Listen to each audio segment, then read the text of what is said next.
Ano ang itsura ng isang ordinaryong araw sa buhay ko? Nais kong ipakita ang isang karaniwang araw gamit ang vlog na ito. Ikinalulugod ko ang aking tulog, kaya kailangan kong mag-set ng maraming alarm upang magising.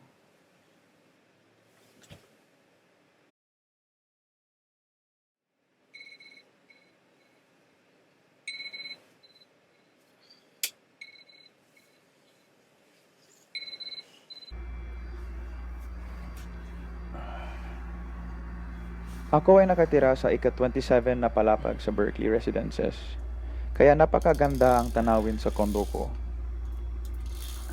Ang view ko ay ang Katipunan Avenue. Yan naman ang eskwelahan ko sa nakaraang 4 na taon.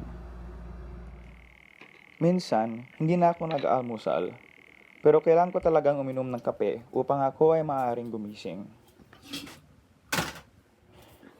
Kung late na ako, kagaya ngayon, wala na akong oras maligo, kaya nagsisipilyo na lang ako ng ngipin ko.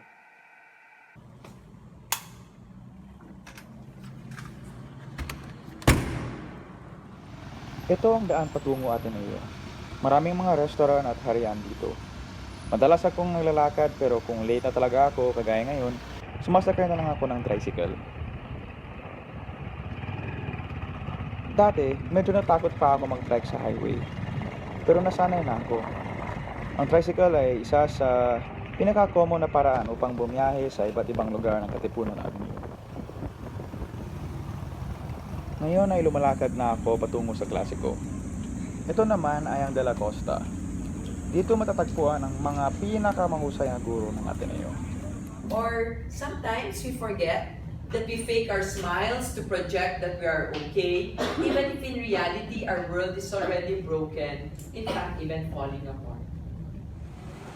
Madalas mo akong makikita sa Gonzaga dahil paborito ko talaga ang mga pagkain sa karinderya.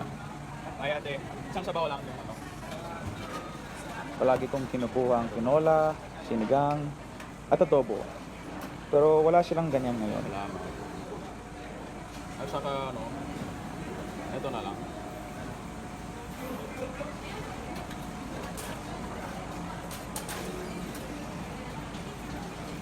Ang brown rice. Kung may brown rice, yan din ang kinukuha ko. Kasi sabi nila, mas healthy daw eh. Remember, in a recent history, recent memory, things are not. Isa sa paborito kong klase sa taon na ito ay ang klase ni diksyon. Sa totoo lang, hindi ko talaga gusto yung literature. Lalo na yung Philippine literature. Pero nagiging interesado talaga ang mga estudyante kapag siya ay nagtuturo. Pagkatapos sa klase, kakain talaga ako sa Sonias dahil madalas silang may sinigang o May tinola o beef steak. Ano? Si Bobby Machado. Ano Special. yan? Sinigang? Ako, beef sinigang pala. Beef sinigang na lang. Sige. Ay, kaldereta? Nakapaka sa ka-order na lang. Pero ang tagal to. Ah, kaldereta. Sinigang na lang. Okay rin. Caldereta. Hindi na? Ayan na lang. Sige. Kung may oras pa ako at wala na akong ibang gagawain, pupunta ako sa Gold's Gym at mag-ehersisyo. Tapos syempre, magkakain din ako ulit ng marami. Pag uwi ko, magpapahinga na ako. Gagamit ako ng social media at minsan manonood din ako ng pelikula.